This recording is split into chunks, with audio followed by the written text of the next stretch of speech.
Mesdames, Messieurs, bonjour. Bienvenue dans Zigzag Café. Merci de nous avoir rejoints pour prendre le café ou toute autre chose. Ça, c'est vraiment laissé à votre choix. Mais c'est la seule chose qui est à votre choix. Le reste, on vous a concocté un programme qui, je l'espère, vous plaira beaucoup. Je vous rappelle que nous parcourons cette semaine avec Serge et Nicole Reutley. Ils sont toujours là, ils sont toujours ensemble d'ailleurs. Ça vous étonne? Ça ne m'étonne pas du tout. Nous allons continuer à faire ce fameux voyage qui vous a conduit d'Ushuaïa jusqu'à l'Alaska, 24 115 km. On va y revenir tout de suite. Peut-être avant que je vous présente nos invités, ce petit rappel.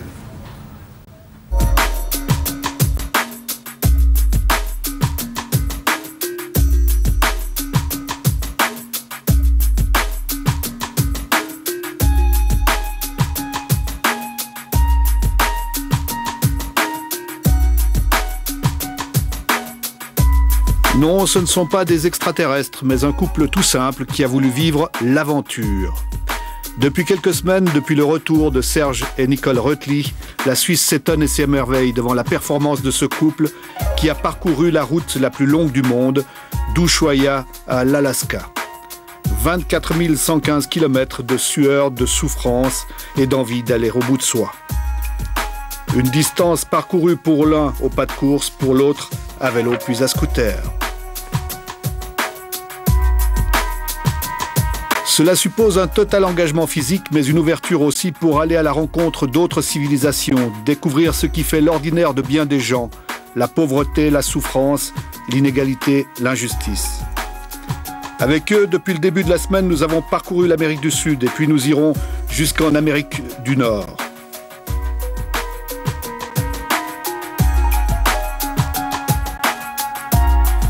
Mais surtout et essentiellement, Serge et Nicole ont voulu s'engager pour les enfants victimes du sida dont s'occupe la Fondation François-Xavier Bagnoud, les enfants rencontrés le long de la route et qui ont les yeux pleins d'espoir.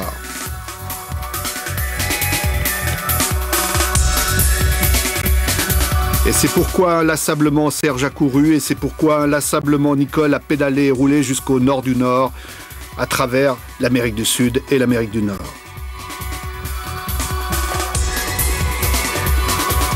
Depuis le début de la semaine, nous vous avons demandé de vous mobiliser pour eux, pour que tout ce chemin parcouru, tout cet effort fourni serve encore à quelque chose. Et grâce à vous, au-delà de la ligne d'arrivée, l'aventure se poursuit. Allez, on les applaudit, je crois.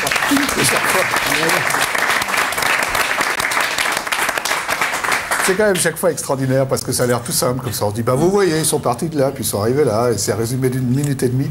Et puis en réalité, c'est 3 ans d'efforts considérables et c'est un exploit tout à fait extraordinaire. Je voudrais qu'on rejoigne tout de suite Denis Ducor parce qu'on vous rappelle le principe. Hein. On s'est dit, ils ont fait cela pour les enfants victimes du sida, pour les aider à travers la Fondation François-Xavier Bagnoud. Cela signifiait que lorsqu'ils ont couru, les gens qui voulaient les soutenir versaient 5 francs par kilomètre. Ils ont réuni de belles sommes. Nous avons décidé de tenter un exploit ou une performance avec eux. Plus simple quand même, je dois dire, mais magnifique grâce à vous. C'est d'aller d'Ushuaïa jusqu'en Alaska en vous demandant de vous mobiliser à votre tour pour que ces 24 115 km soient couverts par 5 francs. Voilà. Ça va faire une belle somme. J'aimerais que, Denis, vous nous disiez où nous en sommes. Oui, Jean-Philippe, nous sommes à Panama. Nous avons réuni 55 000 francs hier. Et ça veut dire qu'on a fait 11 000 km. Nous sommes à la moitié du voyage. Appelez-nous maintenant, 320 64 11 au 022. Nous vous attendons. Appelez nombreux. Voilà.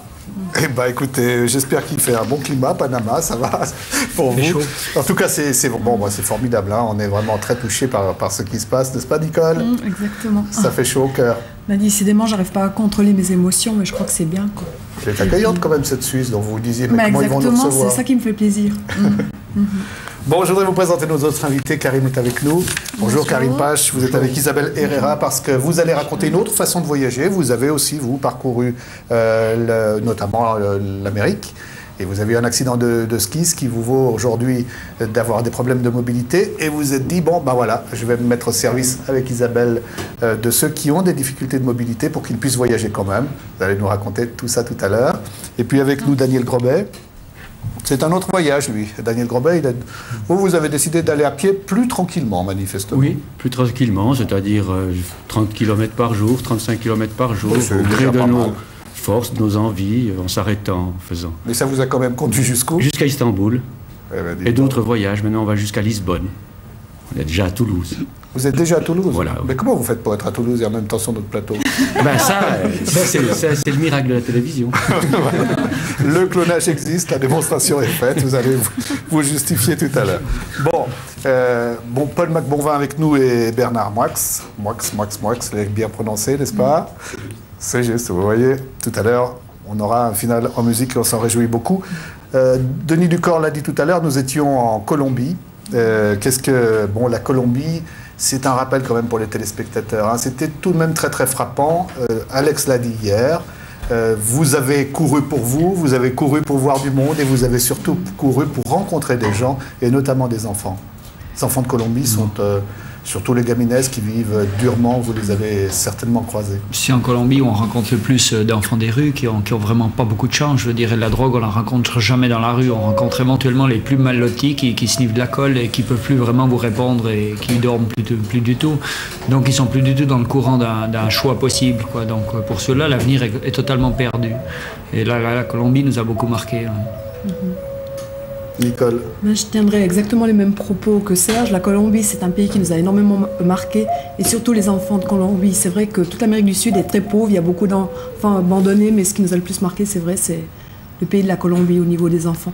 Est-ce que vous avez senti en passant à côté d'eux qu'ils cherchaient un contact, qu'ils essayaient d'accrocher votre regard, qu'ils essayaient d'entrer en conversation avec vous? Alors toute l'Amérique latine et la Colombie au niveau de courir, j'exhortais toujours les enfants à quitter la cour d'école pendant 5 minutes pour venir courir avec nous. Donc ça s'est passé beaucoup en Colombie, sauf comme je dis cette catégorie de gens des rues dans les grandes villes qui répondent à plus personne de fait. Donc avec cela le contact n'était pas possible. Mais c'est peut-être encore plus frappant en Colombie parce qu'au fond c'est un pays extraordinairement beau et magique, et une des plus belles natures rencontrées dans un pays aussi beau, voir autant de misère, c'est un contraste qui est terrible, quoi. Vous vous souvenez de tout petits bouts de conversation que vous auriez eu avec eux, de moments Je me souviens de conversations surtout à la fin de la Colombie, dans les basses plaines du côté de la jungle du Darien, ou d'un tout autre registre, mais une femme m'a demandé si la Suisse était au long de la même rivière. Donc vous voyez le niveau de scolarité, c'est très beau au premier degré. Au deuxième degré, on se dit c'est quand même presque triste finalement. C'est beau, poétique, mais c'est pas qu'une chance, quoi. C'est assez beau poétiquement quand même, mais c'est vrai que c'est l'expression aussi de... Alors, moi j'aimerais, parce que vous veniez d'y faire allusion, vous êtes allé dans la jungle et c'est le seul moment, vous nous dites géographiquement exactement où ça se passe. C'est précisément entre Colombie et Panama, Voilà. Il n'existe pas de route, pas de chemin, pas de sentier, c'est une jungle très dense. Alors là, vous allez devoir vous séparer. Exactement, pour la première fois du voyage. Et pour moi, c'était peut-être le moment le plus dur de ma vie et de ces 3 ans de voyage. Parce que Serge allait rentrer dans un monde qu'il ne connaissait pas très bien et qui me laissait tout seul pendant 12 jours à Panama. Et je savais que Serge, c'était un rêve pour lui de traverser cette jungle du Darien. Pourquoi? Parce qu'il ne voulait pas couper 1 kilomètre de cette ligne magique. Et pour moi, c'était assez terrifiant de le laisser partir. Et la nuit, quand moi j'ai vraiment dit au revoir à Serge parce que j'étais sûre qu'il ne me reviendrait jamais. Et pour moi, ça a été vraiment un moment très fort parce que de laisser partir son mari en sachant qu'il ne reviendrait pas, c'était des moments très très forts. Et pour moi, ça a été la plus grande joie après de le revoir, quoi. Oui. Mais racontez quand même, parce que comme ça, on se dit tiens, ils sont romantiques, ils sont amoureux, c'est normal qu'ils soient inquiètes, mais c'était quand même plus que cela, la traversée du Non, monde. c'est relativement juste. Primo, Nicole ne savait pas que ça ferait 12 jours. Donc. Et au dernier moment, j'ai trouvé un autre aventurier. Donc on était une bonne paire, 2 fortes têtes dans cette jungle du Darien, qui finalement est habité dans la périphérie de cette jungle. Et plus de 50 pistes d'atterrissage sont installées pour le trafic illégal de drogue. Donc ce qui veut dire qu'il ne faut pas rencontrer de présence humaine. Et ça, c'est le danger numéro 1. On tire à vue et plus de 400 à 500 personnes y perdent la vie chaque année. Et personne ne viendra jamais vous chercher là-bas, ni aucune organisation internationale, parce qu'il n'y a pas de vol aérien au-dessus de cette partie du monde. Alors vous ajoutez à ça que vous allez transpirer 24 heures sur 24, vous allez porter votre nourriture, vous frayez votre chemin à la machette et à la boussole, vous passez la nuit dans le camping. Malheureusement, le paludisme, les moustiques se comptent par millions, donc le paludisme, la malaria et la fièvre de dengue sévissent aussi, en tout cas par endroits. Et finalement, ce tronçon est complètement oublié du reste du monde parce que ce n'est pas une place militaire, ce n'est pas une place scientifique, en tout cas pas une place touristique.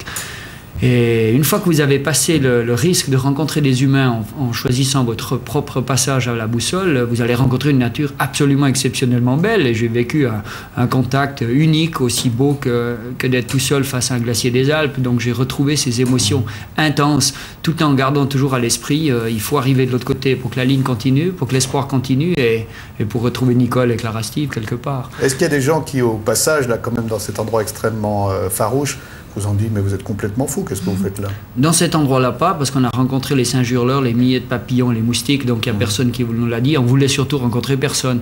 Mais alors, avant de partir du côté colombien et du côté panaméen, où j'avais pris des renseignements, tout le monde nous a dit, n'y allez pas. Il ne faut pas aller, on va mourir. C'est un petit peu excessif, mais tout le monde a peur. Donc, je veux dire, c'est quand même... Et alors, la personne qui a couru avec vous, enfin, qui a fait le passage avec vous, ce compagnon de route pour un moment, lui, quelle était sa motivation? Alors, ce qui est extraordinaire, c'est qu'on parle de courir, effectivement, mais je rappelle quand même que c'est la seule partie de tout le défi américain où je n'ai pas couru. Je me suis contenté de marcher 15 km par jour à coup de machette. Un des grands risques, c'est de se couper une jambe et de perdre son sang. C'est un risque qui n'est pas extérieur, mais qui existe. Et cet ami, c'est un autre Suisse à double nationalité qui, lui, sort de 2 ans d'Afrique et d'Amérique latine avec une grosse moto où il a pris toutes les routes, les chemins les plus impossibles, les plus impraticables. Et il avait un grand rêve de passer la jungle du Darien, étant un peu... Il se demandait, il se disait tout seul, je ne vais pas y aller, je n'ose pas vraiment y aller. Alors quand il m'a rencontré, j'avais déjà pris ma décision, on a fait un bon team très vite et effectivement, il était tout à fait à la hauteur. Et merci beaucoup de ton amitié. Vous n'étiez pas sur la moto? Oh, la moto, elle n'a aucune chance de passer. Vous pouvez la passer, mais vous allez la porter en pièces détachées dans votre sac.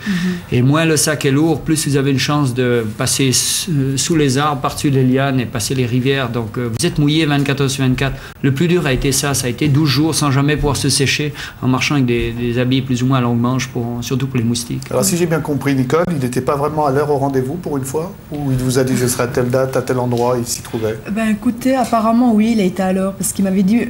plus ou moins entre 10 jours et 12 jours. Et pile 12 jours, il est arrivé. Il avait l'air contente. Oh, c'était extraordinaire. Je suis arrivé, à vrai dire, des amis à Panama avaient logé Nicole dans un très bon hôtel de la ville, ce que je ne savais pas. Et quand je suis arrivé à minuit et demi, avec la machette qui pendait derrière mon sac à dos, très mal rasé, et je pense qu'on sentait pas mal l'odeur du fauve à distance, quand je suis arrivé à l'entrée de l'hôtel et j'ai demandé le numéro de chambre de Nicole Rutley, ils m'ont demandé déjà si je connaissais cette personne. J'ai dit en principe oui, jusqu'à aujourd'hui c'est ma femme. Ah mais il vous faut téléphoner avant. Donc même le fait d'avoir dit ma femme, il ne me laissait pas monter. De fait, j'étais dans un triste état. Et quand Nicole m'a demandé tu es où, j'ai dit dans 30 secondes je suis là. Moment tout à fait fort de cette Amérique centrale là. Et puis vous allez peu à peu continuer le chemin. Oui, alors j'ai dû m'arrêter 2-3 jours à Panama. J'avais des pieds vraiment dans un triste état. C'était plus que 2 cloques de fait. Et puis après 2-3 jours de soins intensifs avec le confort et le luxe Panama, on est reparti pour toute l'Amérique centrale. Et là, on a souffert de la chaleur. Et je crois que Nicole sait combien j'en buvais là-bas. Je voyais que Karine Pache, vous étiez en train de vous dire bah, c'est incroyable, non? Est-ce que j'analyse bien ce que vous disiez dans votre tête quand il raconte ses souvenirs? Oui, absolument. J'essaie de m'imaginer, c'est vrai, tous ces paysages, toutes ces scènes qu'on peut rencontrer lorsqu'on se trouve dans ces pays. Oui, c'est fabuleux, quoi. Puis j'avoue une très très grande admiration à ce très grand défi. C'est vrai qu'ils nous font voyager. Hein. Oui. Et puis alors, il y a un endroit où vous allez arriver, je ne sais pas, on verra tout à l'heure avec nos téléphonistes où on se trouve maintenant, mais il y a un endroit qui est très important, c'est le Mexique. Vous allez passer au Mexique, et puis lorsqu'on est au Mexique, j'imagine que, puisque vous êtes informé, puisque les situations des pays, vous les connaissez, il y a peut-être l'envie de rencontrer le sous-commandant Marcos, le fameux sous-commandant Marcos. Est-ce que ça vous a tenté? Oh ben évidemment, je disais toujours en rigolant à Nicole, on espère le croiser pour boire un café avec lui, mais enfin on l'a pas croisé, mais on a bu beaucoup de café sans lui. Et finalement, on a senti cette révolte d'un peuple qui est soumis et oppressé depuis des siècles. Et dans le Chiapas, la culture est très très forte. Et c'est vraiment les rebelles, les derniers Geronimo de la planète, en tout cas sur le continent mexicain. Et à quelque part, sans tout connaître, je comprends un petit peu leur envie de vivre et de garder leur autonomie. On leur enlève à peu près tout au fur et à mesure. Et moi, je comprends qu'il y ait plein de problèmes là-bas. Quant à dire, la région est très très belle aussi. Et nous, on n'a pas eu l'ombre d'un problème, une fois de plus, comme en Colombie. Je crois que notre chance a été d'être tout petit et tout simple, avec un 3 pieds et demi qu'on voit ici sur le studio. Et ça nous a amené à un contact où on dégageait aucune richesse. Et on arrivait très lentement dans les endroits considérés à risque et on en repartait très lentement. Donc on entendait toutes les nouvelles avant d'y arriver. Alors il y a quelqu'un qui a pu organisé la rencontre à laquelle vous avez rêvé, c'est de rencontrer le sous-commandant Marcos. Je rappelle que le sous-commandant Marcos, c'est un personnage mythique, c'est quelqu'un dont on ne connaît pas le visage, c'est quelqu'un qui est difficile d'approche, il semble être plutôt un homme jeune, métis, très probablement un étudiant. En tout cas, il a été étudiant, il semble qu'il a étudié la théologie. Il se déplace toujours avec un passe-montagne et une fameuse pipe. Et puis Carmen Castillo, qui est la très très grande documentariste espagnole, elle l'a rencontré. Alors vous verrez, c'est une séquence très intéressante, parce que c'est une séquence dans laquelle il explique, au fond, comment il s'est mis en scène. Ah, joli. La guérilla zapatiste est née en 1984 au fin fond des montagnes du Chiapas, cette région si riche du Mexique où les gens sont si démunis. Une guérilla qui petit à petit s'est fondue dans la culture indienne. Elle a un porte-parole, le sous-commandant Marcos, un intellectuel métis venu de la ville, masqué et mythique, plus pauvre que les plus pauvres, que ceux qu'il défend et qui se reconnaissent en lui. Il a fallu beaucoup de patience à l'équipe de Carmen Castillo pour le rencontrer. La 6e tentative fut la bonne. Il y a sûrement au Mexique des gens qui savent qui il était avant d'être Marcos, mais personne ne le dit. Comme si le mystère avait plus de sens que toute biographie. Comme si tout le monde acceptait de jouer le jeu du masque. Une fois qu'il nous a reçus, on a passé cette longue journée où il racontait. Et que nos questions, qui sont même pas dans le film, c'est parce que ce récit nous semblait être pour tout le monde. Que nous, on était à notre tour aussi des passeurs. Il y avait lui qui est un passeur et un traducteur entre le monde indien et le monde urbain, du Mexique et partout. Et nous qui pouvions effectivement produire cette rencontre entre le téléspectateur et Marcos. Et Marcos est comme ça. Il est véridique, il est plein d'humour, il a de la distance, il raconte une histoire formidable, extraordinaire, qui est l'histoire de cette guérilla depuis 10 ans. La imagen de un guerrillero es muy seductora. Sobre todo un guerrillero enmascarado, tú le puedes construir la historia que sea, ¿no? Y nosotros no queremos que de nosotros se herede el culto a la muerte. Queremos que de nosotros se herede el culto a la lucha, a luchar. Y como decimos aquí, es que para luchar tenemos que vivir. Ya muertos no podemos luchar. Depuis février dernier, le gouvernement mexicain a lancé une gigantesque chasse à l'homme dans les montagnes du Chiapas. Des milliers de soldats resserrent l'étau. Ils veulent le sous-commandant Marcos. Ils veulent étouffer cette rébellion, dont le mot d'ordre est justice, liberté et démocratie. Voilà, et puis rappelez qu'au passage, entre-temps, entre cette séquence et aujourd'hui, le 22 décembre, il y a eu le massacre de 45 Indiens, gigantesque manifestation à Mexico ces derniers jours, c'est-à-dire qu'on est en pleine actualité. Cette actualité, vous l'avez senti, vous, quand vous étiez de temps en temps, vous disiez, on est quand même dans des régions où des choses se passent? On l'a très très bien senti dans le Chiapas, tout le monde parle que de ça et tout le monde parle de sa liberté et d'essayer de rester digne dans un monde en folie, quoi. Donc ça se sent vraiment dans le Chiapas, c'est clair. Après sur Mexico et après dans les déserts du Nord, plus du tout. Bien sûr. On va faire un petit tour du côté de Denis Ducor. Est-ce que vous avez déjà des informations, savoir où on se trouve actuellement sur cette carte et sur notre itinéraire en direction de l'Alaska? Alors écoutez, c'est très très bien. Nous avons passé juste maintenant les 60 000 francs. Ça veut dire que nous sommes à Peñas Blancas, au Nicaragua. Et nous traversons tranquillement le Nicaragua. Ne vous affolez pas trop si les lignes sont occupées, mais il y a beaucoup de monde qui appelle en ce moment. Le standard est ouvert jusqu'à 15h. Alors allez-y, prenez votre temps, on vous attend. Merci. Merci. Il faut un bon voyage là-bas, j'ai l'impression. Hein. Ah oui. Ça vous rappelle à chaque fois des images? À chaque fois, Peñas Blancas, je vois exactement où c'est. Bien sûr. On va vous proposer d'autres images, toujours du voyage et peut-être des rencontres que vous avez pu faire. Regardez.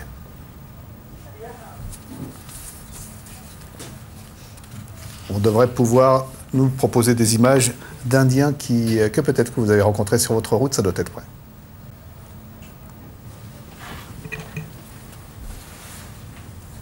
Bon, je crois qu'on les cherche un peu, les Indiens, c'est pas grave. Bon, bah écoutez, je vais peut-être vous demander d'ici comment on les retrouve. Et je crois que c'est bon, voilà, la régie me le dit d'ailleurs. Je prends ça pour moi parce que nous avons supprimé une séquence et la deuxième, elle est pour vous.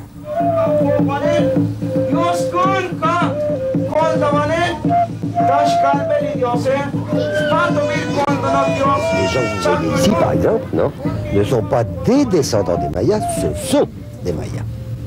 Alors, donc, il y a cette première couche d'identification qui remonte. C'est la plus vieille civilisation, une des plus vieilles civilisations du monde, vivante. qui a plus de 3000 ans d'histoire. Et de cette civilisation, il leur reste quelque chose de très important qui est leur langue.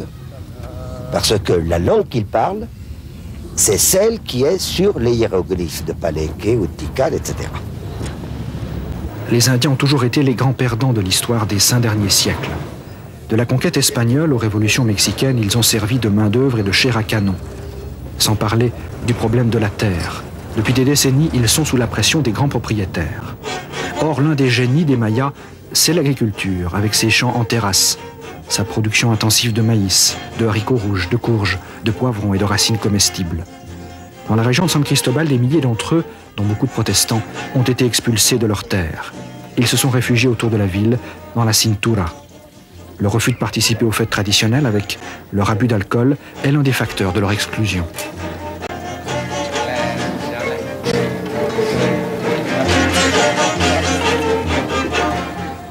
Souvenir toujours. Ah oui. Les Mayas. C'est quand même impressionnant hein, de voir des Indiens que l'on cherche à faire disparaître, Alex, parce que tout simplement, il s'agit de faire disparaître une langue, il s'agit de faire disparaître une mémoire, il ne s'agit pas simplement, et c'est tout de même assez important, de prendre leurs terres, mais en plus de les détruire totalement. Oui, il s'agit aussi peut-être de faire disparaître un rythme. Vous l'avez sans doute remarqué, et tant mieux s'il y a des différences, les rythmes indiens ne sont pas les rythmes des Blancs. On va plus en profondeur, mais on y va plus lentement. On a un proverbe qui est souvent utilisé qui dit que Dieu a créé le temps, il en a créé suffisamment. Et ça pourrait être un bon résumé de la démarche indienne. Et c'est sans doute aussi dans cette époque où il s'agit de produire, d'avoir toujours le meilleur rapport qualité-prix d'une certaine manière, ce qui est à la fois une ambition, mais une ambition combien dérisoire. Je me demande si c'est pas aussi, au-delà de la volonté de supprimer ce qui est différent de soi, mais si ce n'est pas une des raisons. C'est une des raisons. Et l'autre raison, il faut savoir que les Indiens, partout de l'Amérique latine, ont vécu là depuis des millénaires dans un équilibre nettement meilleur que celui qu'on connaît maintenant.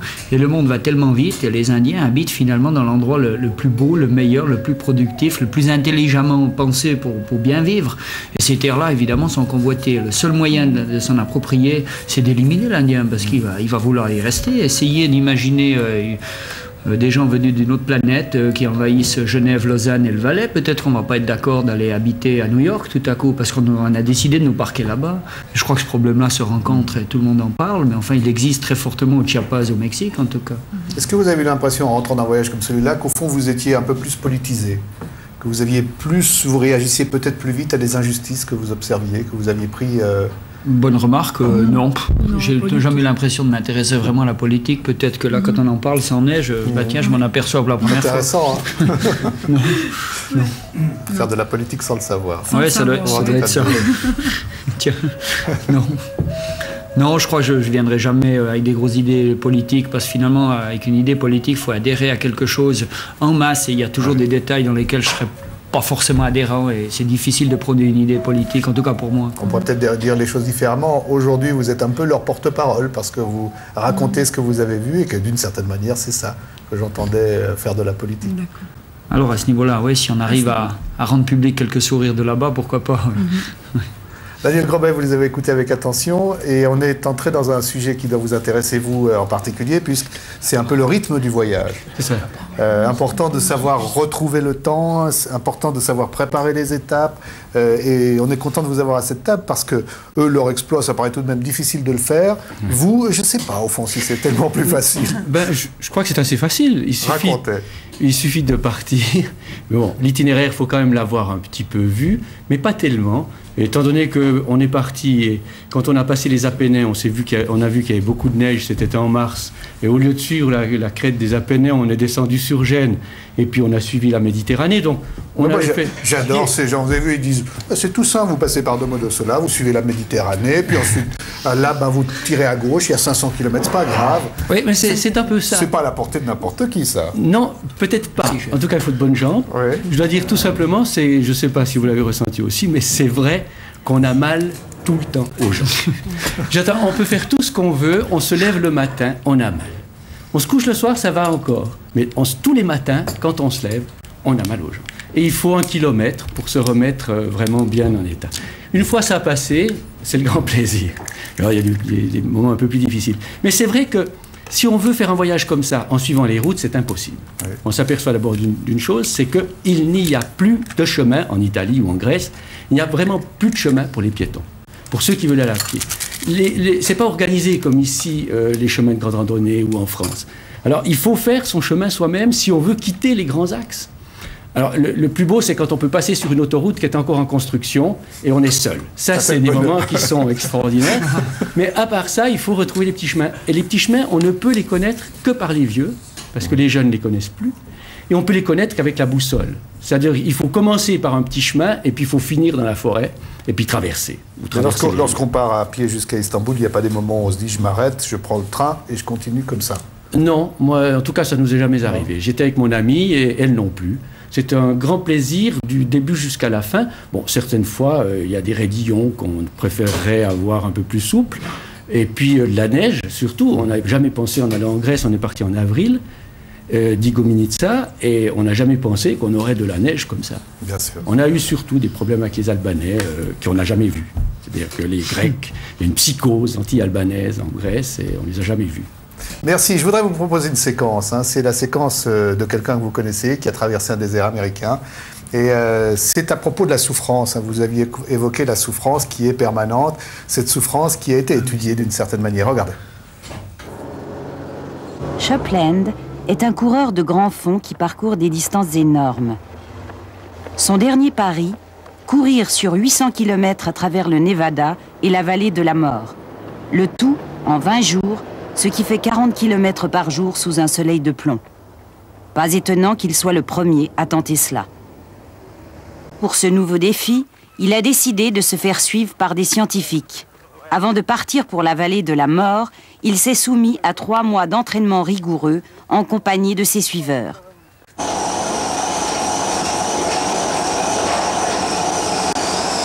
Pour se préparer aux températures extrêmes du Nevada, Gary s'est astreint à pédaler pendant des heures dans une cabine surchauffée. C'est un avant-goût de ce qui l'attend dans la vallée de la mort. Quant aux scientifiques, ils ont ainsi pu étudier son comportement dans des conditions exceptionnelles. Le grand problème dans la vallée de la mort, c'est que la température de l'air est plus élevée que celle du corps. La température de sa peau va monter à environ 37 degrés. Et Gary ne pourra pas perdre de chaleur par conduction, comme c'est le cas normalement. Il va perdre cette chaleur par évaporation. Pendant sa course, il va dépenser beaucoup d'énergie et il perdra énormément de liquide. Nous avons donc imaginé un procédé pour le réhydrater et lui fournir beaucoup d'énergie. Pendant ces 2 derniers mois, j'ai fait quelques tests psychologiques avec Gary pour tenter de comprendre ce qui le poussait à faire cette course. Je suis très intéressé par ses motivations, par les stratégies qu'il emploie pour surmonter le stress, la chaleur, l'épuisement, l'ennui. Pour moi, c'est un terrain totalement inconnu.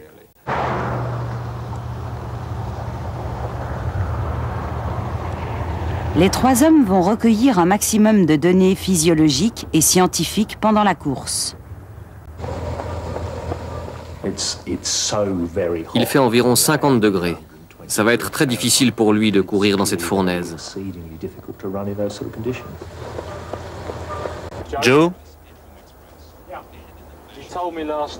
La nuit dernière, il m'a dit qu'il avait mis au point une stratégie pour lutter contre la douleur. Je lui ai demandé laquelle. Il m'a répondu, « Eh bien, j'ai décidé de l'ignorer. » Mes pieds me font mal. Les genoux aussi.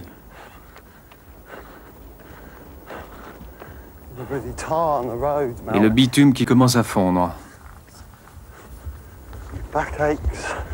J'ai mal au dos, j'ai mal aux mollets, mes ampoules me font mal.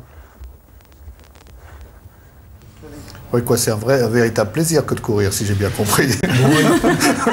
Je relativiserai, il faut quand même pas croire que c'est un enfer tous les jours. Bon, bravo à Gary, parce que 50 degrés c'est très dur, j'en ai eu que 44, donc c'est clair. Mais bon, on n'avait pas de camping-car pour assister. Mais ce qui n'empêche pas qu'à quelque part, il a raison en concentré. Ouais. Mais enfin, c'est dilué, en tout cas pour nous sur les 3 ans. Mais la seule règle d'or, il faut pas s'écouter, il faut accepter de courir avec une certaine douleur, ça veut dire ça. Parce qu'autrement, il faut rester à la maison, c'est clair.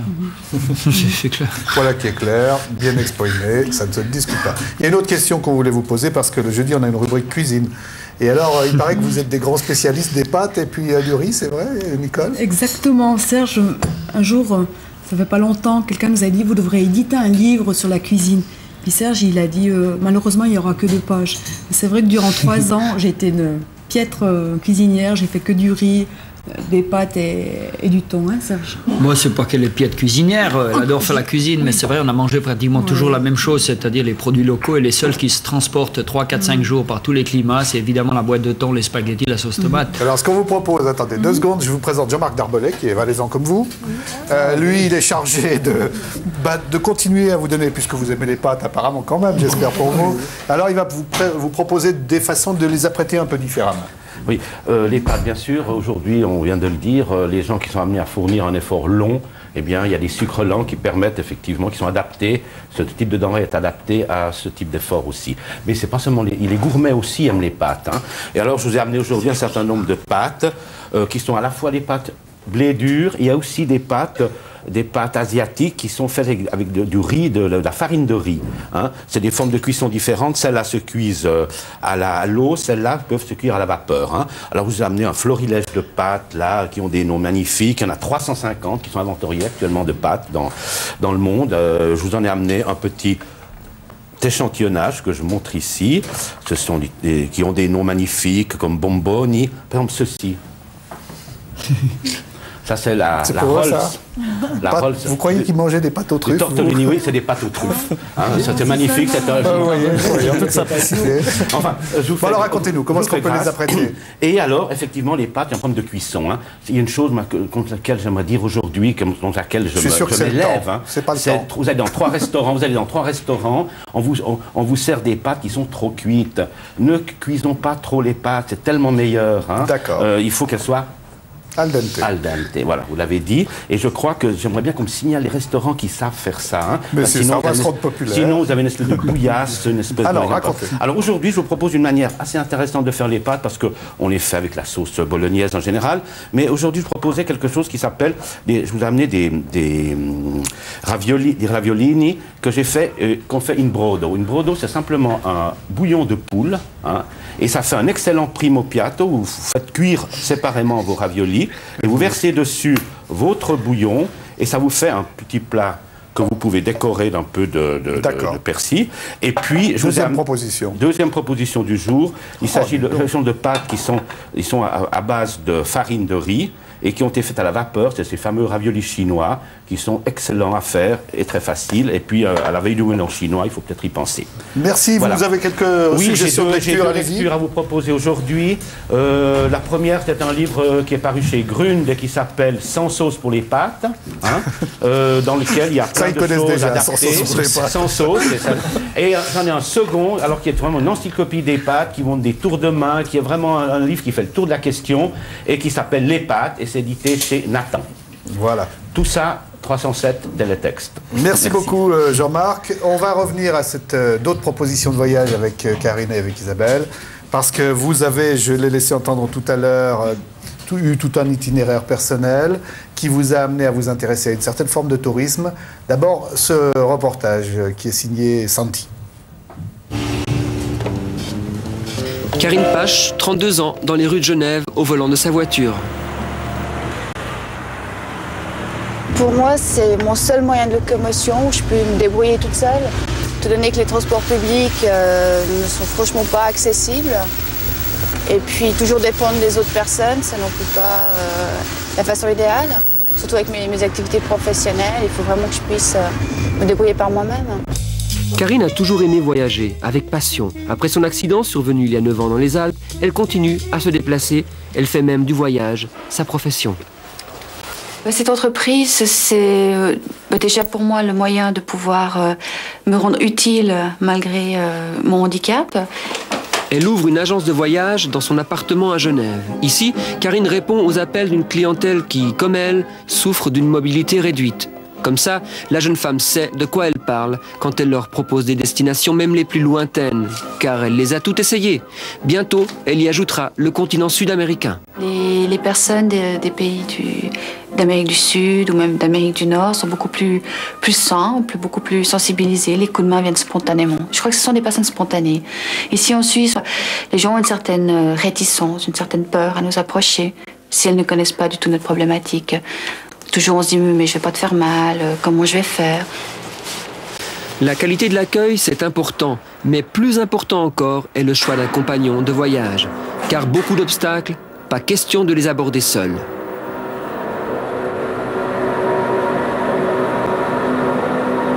Oui, c'est un grand travail d'équipe, de communication aussi, parce qu'il y a des moments où ça va, les moments où ça va pas.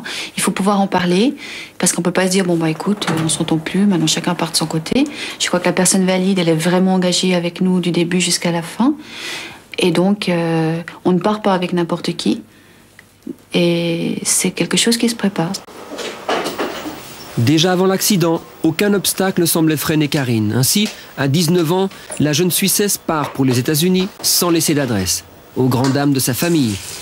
Après l'accident, elle refuse de renoncer au rêve de voyage et relève un nouveau défi. Plus c'est difficile, mieux c'est. Pendant une année, on m'a dit que je ne pourrais plus jamais voyager et j'avais envie de relever le défi et de prouver que c'était faux. Et donc, je me suis dit, il faut que je choisisse la destination où, si je me plante, eh bien, je me plante en beauté. Donc voilà, c'était le point le plus loin sur la carte, l'Australie. Pousse. On revient. On va recommencer.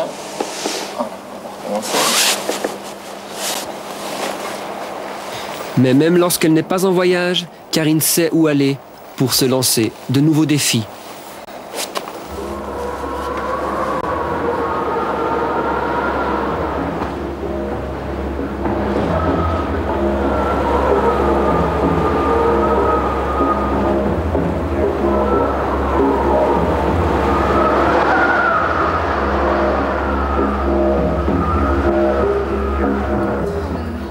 Voilà, je dois vous commenter ce qui se disait sur ce plateau. Serge disait à Karine, c'est génial. C'est impressionnant, hein? Ouais, vraiment, je suis impressionné. Je ne la connaissais pas du tout. Je la vois arriver ici. Après, je la vois qu'elle prend l'air, là. C'est pas mal, oui. C'est excellent. Bravo. Ouais. Super, bravo. Bon, Karine, vous racontez pas l'atterrissage, alors?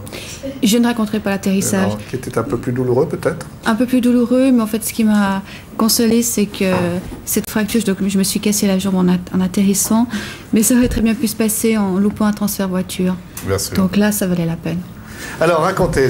Là, on a vu qui vous êtes, le parcours que vous avez fait. On va demander à Isabelle aussi. Vous avez eu une agence qui s'appelle En Tous Sens. Voilà, En Tous Sens. Je dois préciser, donc, En pour handicap, Tout pour tourisme et Sens pour sensibilisation. Et puis, ben voilà, mon défi, c'était déjà de pouvoir voyager, alors qu'on m'a dit que je ne pouvais plus. Et puis après, c'était de pouvoir faire bénéficier les autres personnes dans ma situation, qui n'étaient pas tout autant, qui ne sont pas tout aussi aventureuses que moi, et de défricher un peu le chemin. Donc avec Isabelle, nous sommes unis et nous avons donc ouvert une agence de voyage spécialisée pour les personnes à mobilité réduite. Alors Isabelle, vous nous dites quelles sont les propositions que vous faites actuellement. Où peut-on se rendre avec votre agence? Alors on peut déjà se rendre dans notre beau pays en Suisse, puisque c'est le premier pays qui a été testé. Et puis au programme de 98 sont les cures thermales ainsi que le Canada qui sera disponible pour cet été. D'accord, Karine, encore un petit détail. Racontez-nous comment vous êtes rencontrés tous les deux. Alors j'ai passé une année de rééducation à l'hôpital Beau Séjour et après j'ai dû aller vivre dans une institution foyer handicap pour pouvoir travailler davantage mon indépendance, pour sortir dans une voiture, pouvoir vivre indépendamment. Et Isabelle était infirmière dans cet établissement. Une grande amitié s'est créée. Et puis là maintenant, nous avons fêté nos 8 ans de... Une belle aventure quand même. Je trouve génial. En tout cas, on va vous retrouver à Zigzag Café parce que on sait que vous travaillez dans le cadre de Genilem, enfin avec les conseillers de Genilem, et qu'il y aura une semaine très probablement consacrée à ça. Alors on sera content de vous recevoir. Avant qu'Alex nous emmène à nouveau vous voir un peu sur le terrain. Je voulais seulement donner un truc très bref. Oui, si on veut que des gens qui sont handicapés puissent voyager, même lorsqu'on n'est pas touché, on arrive dans un hôtel, dans un café, on demande s'il y a des installations pour handicapés. Puis s'il n'y en a pas, on va ailleurs. Ah oui. C'est simple. Une très bonne idée. Absolument. Jean-Claude Mercier, vite, proposition vestimentaire. Oui, alors quand on sent des grands sportifs, on a envie de les remercier et de les féliciter parce qu'évidemment, on reçoit de beaucoup de choses pour la vie de tous les jours. Ça veut dire, là, je pense au niveau des matériaux, je sais que ça vous a un petit peu manqué. Je vais vous parler du polaire. Alors, on oublie ce qu'on a porté autrefois parce que pour avoir chaud, quand on se déplaçait au nord, mais même chez nous, c'était du caoutchouc, de la laine ou de la fourrure, à peu près les seuls moyens jusqu'à dans les années 50. Après sont venus des synthétiques, les polyesters, donc 100% pétrole. Puis est venu des nylons, des espèces de polyamides qu'on a mis comme sous-vêtements. Mais dessus, c'est toujours humide et froid. Alors en 1980, il y a des gens en Suède qui ont inventé ce genre de gilet qu'on a toujours tous vu à la campagne, chez les paysans, ou bien simplement pour les vignerons et autres. Et puis après, on a découvert que c'était très chaud, que ça protégeait. Donc la mode s'y est attaquée. Comme toujours, elle récupère ce qui est bon à vendre pour tout le monde. Et puis on a créé des tissus unis mais colorés. Ça s'appelle donc du polaire. C'est pas lourd, c'est du 100% synthétique. Et puis ça se dégrade, enfin ça se détériore très mal, très peu. Je veux dire, ça veut dire que vous pouvez le laver, l'utiliser. En voyage, ça prend très peu de place. Donc moi, je crois que vous aurez bien vu porter ça quand même. Hein, probablement que ça manquait, avec ces couleurs là. Il faut être réaliste, c'est le seul matériau dont je crois réellement être très efficace, et puis c'est celui que je trouvais pas dans les pays, en tout cas en Amérique latine. Mais c'est clair que je suis un fervent convaincu du polaire. Je suis guide de montagne et c'est la seule chose qui prend de la place dans le sac et qui à la limite est aussi étanche que la plupart des coupe-vents. Alors votre polaire multicolore là. Alors multicolore, évidemment plein d'imprimés, ça se fait, on l'achète au mètre, on peut travailler ça, on peut trouver des gants, des cache-oreilles, des passe-montagnes pour les enfants pour mettre sous les casques de ski, ça c'est très important pour se protéger par le froid. On est en télésiège et puis on a froid quelques heures. Et puis voilà, et puis alors bon, puisque ça vous a manqué, moi je vous offre simplement 2 petites écharpes pour le prochain voyage. Ah ben c'est très gentil. Ça déjà ça d'acquis pour la prochaine fois. Elles sont très belles. C'est pour nous. C'est pour vous. Bravo. Merci beaucoup. Alex, on va donner envie aux téléspectateurs d'être... D'abord, petit retour auprès de Denis Ducor. Est-ce que vous avez des nouvelles pour nous? Où est-ce qu'on se trouve sur ce trajet que nous tentons de parcourir jusqu'en direction de l'Alaska? Alors, nous avons réalisé 13 000 km. Nous sommes à Tehuantepec. Je ne le reprononcerai pas, au Mexique. Mais nous avons un très fort fléchissement en ce moment. Alors, 320 64 11, appelez-nous là maintenant. Nous vous attendons parce que vraiment, il faut y aller. C'est pour les enfants de la Fondation François-Xavier Bagnoud. Et nous sommes ouverts jusqu'à 15h. Et de plus, ne vous faites pas de soucis pour le versement. Nous vous envoyons un bulletin de versement parce que beaucoup de gens nous posent la question comment ça se passe pratiquement. Voilà. Merci Denis. Et puis un rappel, bien entendu, tout est versé intégralement pour les enfants victimes du sida. Les frais administratifs et autres choses de ce genre sont à notre charge. Voilà. Alex? Oui, on a beaucoup parlé de la solitude du coureur de fond. C'est vrai que la plupart du temps, vous étiez seul, enfin seul à deux, très brièvement seul séparément, mais c'est à peu près tout, surtout en Amérique du Nord où chacun vit pour soi. Alors il y avait quand même parfois quelques rencontres bienvenues. Je vous propose de regarder une rencontre que nous avons vécue ensemble lorsque je vous ai rejoint en Colombie-Britannique, c'est-à-dire à l'ouest du Canada. On vous revoit là bien sûr tous les deux, mais il y a une troisième personne, c'est Alice, elle a 10 ans, c'est une gosse de Summit Lake. Elle a été en fait envoyée par ses parents qui ont vu votre photo dans le journal local et qui ont dit ceux-là on les veut aujourd'hui à la maison. Voilà le papa et voilà la maison. Le problème c'est qu'il y a eu 2 personnes ce jour-là qui ont eu la même idée, vous vous rappelez, ce qui a eu pour conséquence que vous vous êtes non pas partagés, ça n'a pas question de vous séparer, mais que vous avez fait une première halte dans la première maison. C'est pas tous les jours, je cours 50 km puis je vais me baigner.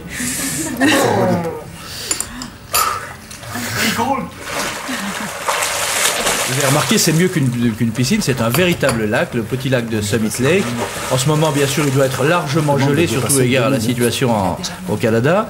Et puis, lorsqu'il y a eu ce premier rafraîchissement, vous êtes, on va le voir aussi dans quelques instants, vous avez aussi emprunté les instruments du bord, puisque vous avez vu, il y a un certain nombre de canoës au bord de ce lac de Summit Lake.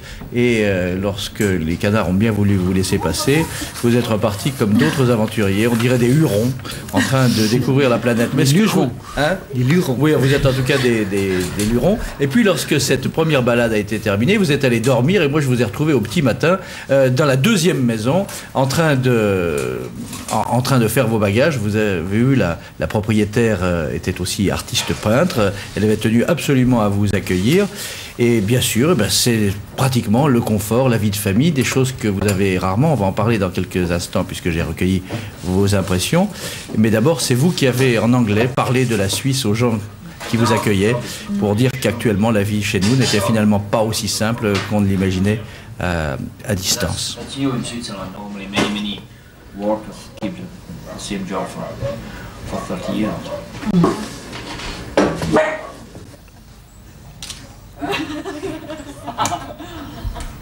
Voilà la photo. C'est surtout l'amitié partagée qu'on retient de ces gens qui nous invitent. Ils sont tous plus extraordinaires les uns que les autres. Ils donnent tous le meilleur d'eux-mêmes.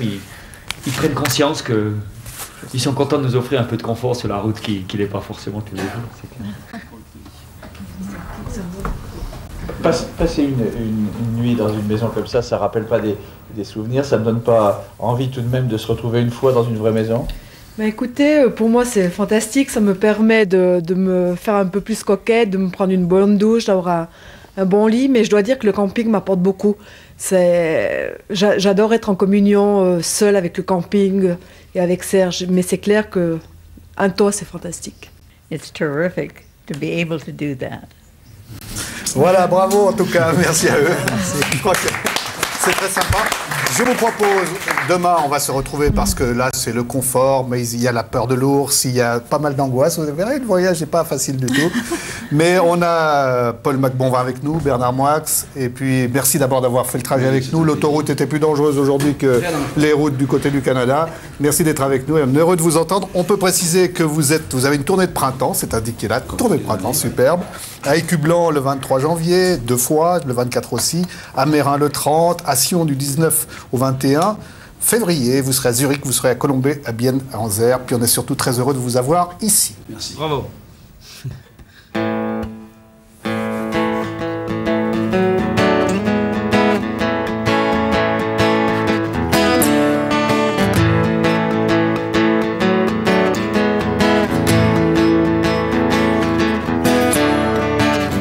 Rouler tout un été sur les routes de Californie, Sonoma, Petaluma, rouler boogie. Au coin de la 5e et de Saint-Landrieux, le petit Christopher joue devant la Maison Bleue. Sur A101 vers le nord, direction Oregon, à Blue River dans un bar devant un bourbon, Carson City, Nevada, perdu 20 $ au jeu. La nuit tombe à Taon, l'horizon est en feu. California, Sonoma on my mind. California, Sonoma on my mind.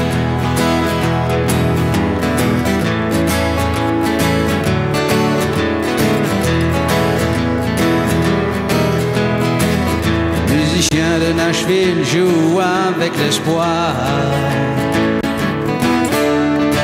Une vie de star, le succès, l'amour et la gloire. Le Mississippi s'étire vers le sud endormi, entraînant dans son courant l'illusion et l'oubli. Dans l'avion qui nous ramène vers l'Europe, c'est l'automne. À Berlin, le mur s'effondre et tout le monde s'étonne. Vous pouvez chanter, hein? California, Sonoma. California, Sonoma on my mind. Hey! California, Sonoma on my mind.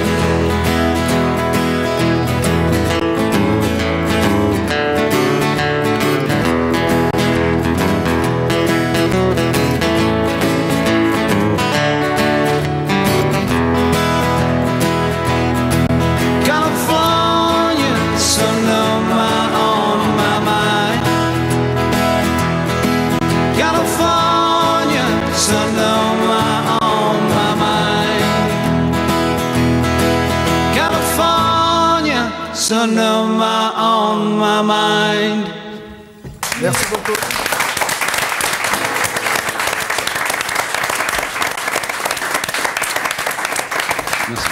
Merci à vous.